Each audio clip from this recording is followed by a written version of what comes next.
Hey everyone, welcome to Plants and Politics. So I have an update, some breaking news about Jeffrey Epstein. There's a new lawsuit that has been filed against Epstein's estate. A woman alleges that the very notorious pedophile began sexually assaulting her when she was 18, and that the abuse continued for approximately 18 months.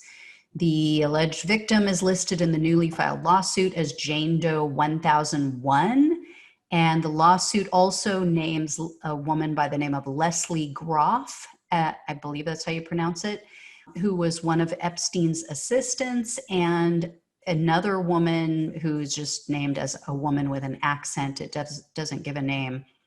So Groff and the other woman were allegedly the ones who called the 18-year-old girl to arrange her visits with Epstein after the initial visit. However, when reached for comment, Groff's attorney denied that she did anything wrong. He claims that she was just an executive assistant who scheduled his meetings. Yeah, okay.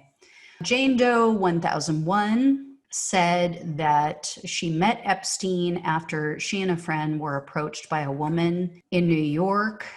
She was there. She was trying to break into the music and modeling industry, as so many of these girls were. And the woman approached them and said that they could earn $300 for simply giving a man a massage. Sounds very familiar. So they went to Epstein's New York estate, and Jane Doe 1001 says that during the massage, Epstein demanded that they both remove their clothes. The girls complied, unfortunately, and Epstein began to masturbate. Then he told Jane Doe's friend to leave the room, and that's when he allegedly assaulted her for the first time. Now, in the lawsuit, she claims that Epstein continually reminded her of his wealthy and powerful connections. The lawsuit states, quote, "During the massages, Epstein would talk about his connections to a former president, Victoria's Secret, Wilhelmina models, and famous singers, knowing that Jane Doe 1001 was an aspiring singer and model.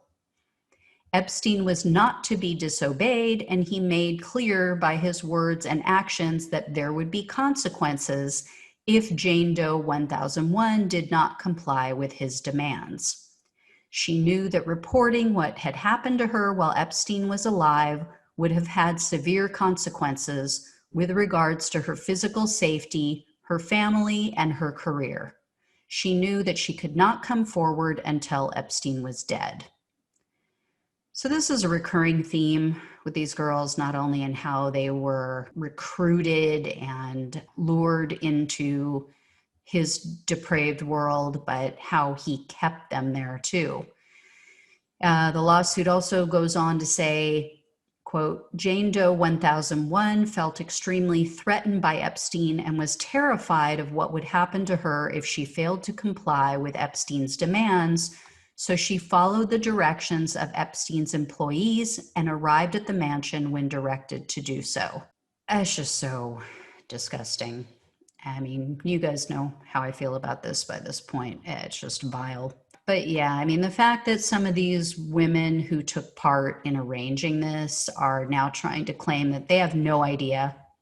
They have no idea why an 18-year-old girl is coming to visit an older man like that, and she comes in for an hour or two, really? And most of these women who were arranging the visits had also been assaulted by Epstein, so they knew.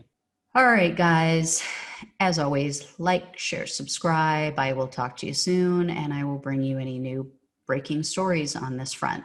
Take care. Thanks for listening to Plants and Politics.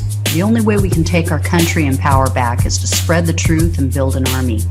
So remember to like, follow, subscribe, and share on Facebook, YouTube, and wherever you listen to your podcasts.